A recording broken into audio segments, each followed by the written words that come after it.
میں جب مایوس ہونے لگتا ہوں، جب مجھے لگتا ہے میری کسی کی زندگی میں اہمیت نہیں، تب میرا رب ایسے مجھے پرسکون کرتا ہے، ایسے الفاظ بھیجتا ہے اور کہتا ہے میرا بندہ تو عام نہیں، تو خاص ہے۔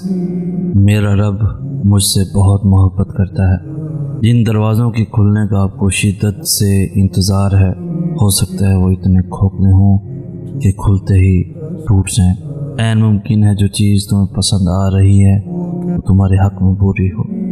جب حالات کنٹرول سے باہر ہونے لگیں، مشکلات سلجھائی نہ جا سکیں اور حالات میں بہتری آتی نظر نہ آ رہی ہو، تو مایوس ہونے کی بجائے اس مرد مومن کی طرح ہمت کر کے اپنی سخت جتنی کوشش کر کے اپنے معاملات کو اللہ کے سپرد کر دینا چاہیے، جس نے فرعون کے درباری ہونے کے باوجود ہمت جمع کر کے موسیٰ کے رب اور حقیقت کی طرف سب کی توجہ دلائی تھی۔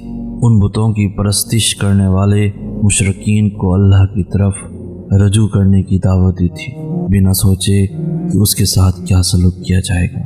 پتہ ہے اس نے کیا کہا تھا؟ میں تو اپنا معاملہ اللہ کے حوالے کرتا ہوں، اللہ یقیناً اپنے بندوں کو دیکھ رہا ہے۔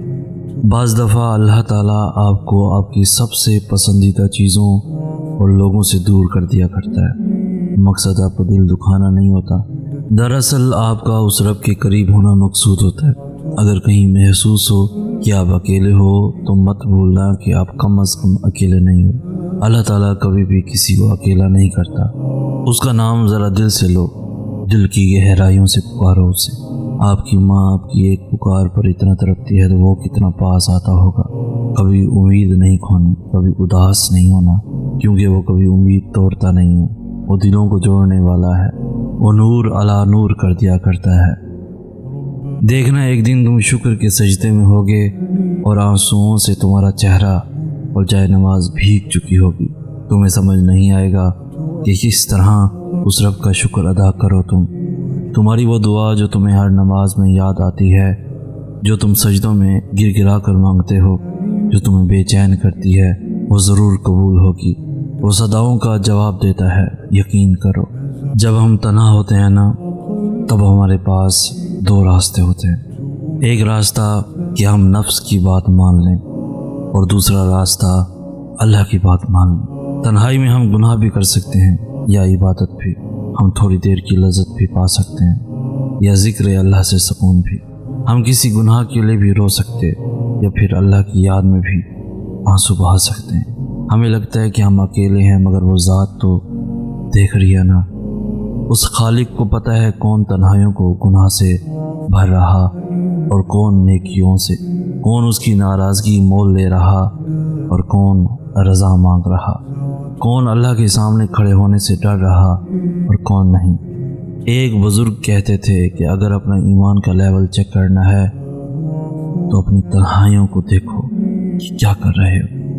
تنہائی پا کر لو تو اللہ کی محبت اور رضا پا لو گے۔ دعائیں تو نصیب کا قلم ہوتی ہیں، اور اگر تم چاہتے ہو کہ یہ قلم تمہاری مرضی سے تمہارا نصیب لکھے تو اپنی مانگی دعاؤں پر یقین رکھو اور مایوس نہ ہو کہ یہ قبول کیوں نہیں ہو رہی یا کب ہوں گی، کیونکہ اللہ دعا کا اختیار ہی تب دیتا ہے جب وہ چاہتا ہے یہ قلم تمہارے نصیب کا لکھا مٹا کر اسے تمہارے مطابق لکھ سکے۔ اگر دعائیں قبول نہ بھی ہوں تو اللہ پر ہی یقین رکھنا، اسی سے ہی مدد مانگنا، وہ دے گا اور ضرور دے گا۔ دیر صرف تمہاری بہتری کے لیے ہے۔ تم یہ خیال کرتے ہو کہ تم پر ظلم کیا جا رہا ہے، حالانکہ وہ تو رائی کے دانے کے برابر بھی ظلم نہیں کرتا۔